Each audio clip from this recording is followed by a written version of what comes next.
let's dig in on how this portfolio came to be, because as you said, like the Lemby family owned 300 buildings, just Sure. massive amount of apartments.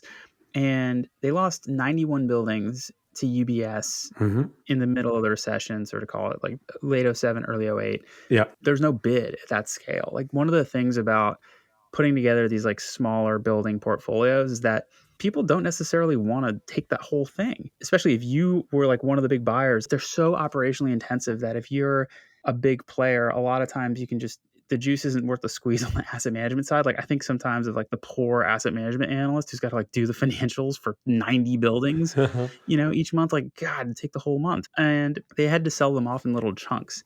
People would take onesie twosies, a couple here, a couple there.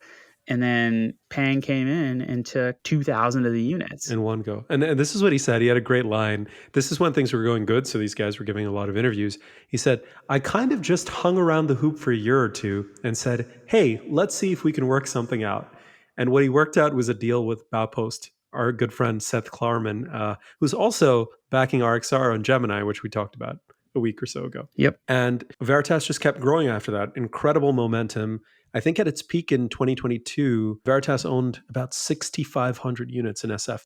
SF's not that big a place. That is giant. Oh, that's huge. And again, they're all small buildings. It's not as if they're like, oh yeah, we own 15 400 unit buildings. These are all little nibbles, but you put them together, it's pretty substantial. Yeah. So again, hugely operationally intensive. You can see why they were able to get Baupost involved in 2011, because there's a couple of buzzwords like it's distressed, we're buying it from the lender. Roll-up play, all of that. Roll-up play, operational efficiencies, institutional quality asset management on mom and pop assets. Like, yeah, Hiten's rubbing his hands. Like, yeah, you can see why this pitch was pretty compelling. The debt markets proved it out, right? In 2016, they go and they score like an $800 million loan package from Goldman.